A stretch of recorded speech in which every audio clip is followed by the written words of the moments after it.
Assalamualaikum and welcome to Introduction to Malaysian Literature in English. As mentioned before, this course focuses on Malaysian literature written in English and is meant for students who may not be familiar with such works.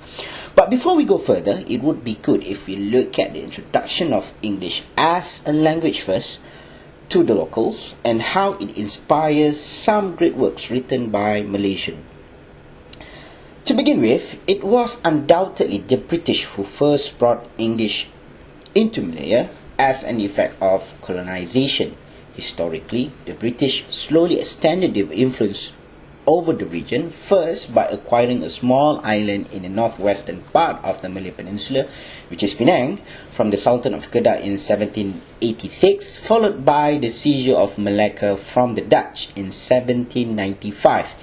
And the signing of Bangkok Treaty in 1874, which ultimately led to the establishment of resident system, which allowed the British to indirectly rule some of the Malay states. In the early days of this indirect rule, English was used among English people, which much simplified version of it with their workers and servants. Because of this, the tradition of literature in English by Malayan started much later. One good paper that explores the development of Malaysian literature in English came from Professor Philip Holden from the National University of Singapore. In his paper, he traced and categorized the development of Malaysian literature into four communities: the street-born, the Malayans, the English-educated, and the cosmopolitans. The first community that produced extensive writing in English was the Strait-born. Publications such as the Strait Chinese Magazine, the Strait Chinese Literary Association Recorder, and the Strait Chinese Annual might seem at first sight to be concerned with the status of the Chinese Peranakan community in the Strait settlements. But they were part of a larger social field of publication, of which was marked by the titles of the Strait Eurasian Advocate and the Indo-Chinese Patriot that attempts to overcome divisions and imagine a shared community. Furthermore, the Strait-born has three key features. First, it is an elite community marked by both a commitment to modernity and an anxiety that this modernity might result in the alienation from a larger Asian society. Secondly, it is a cosmopolitan community cutting across the racialized boundaries of colonial plural society. And thirdly, it is a marginal community that demanded the status of British subjects, the right to bear arms in defense of the colony, and the right for their menfolk to be addressed as Mr. and their womenfolk to be described as ladies. The second community, the Malayans, was a result from the explosion of creativity at the University of Malaya in Singapore from 1949 onwards, and its diffusion outside the university in the years up to 1965. The community itself is perhaps less well understood, and indeed it was in many ways an artificial one.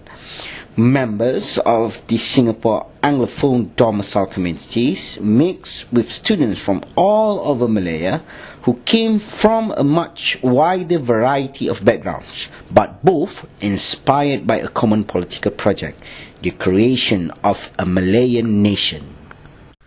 Driven by a broad identification with anti-colonial nationalism, writers in English in this period include the early E. Tian Hong and Wong Pui Nam, Edwin Tambo, Kasim Ahmad, Lloyd Fernando, and Lee Kok Leang. This group again was cosmopolitan, including returned students from overseas and elites, given the restricted access to university education at the time.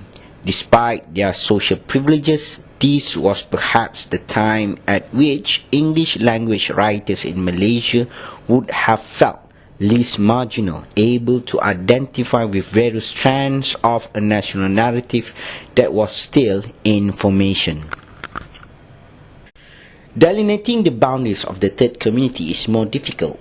It includes those Malayan writers who began writing in the 50s and 60s but became Malaysians in 1963 and retained this citizenship after 1965.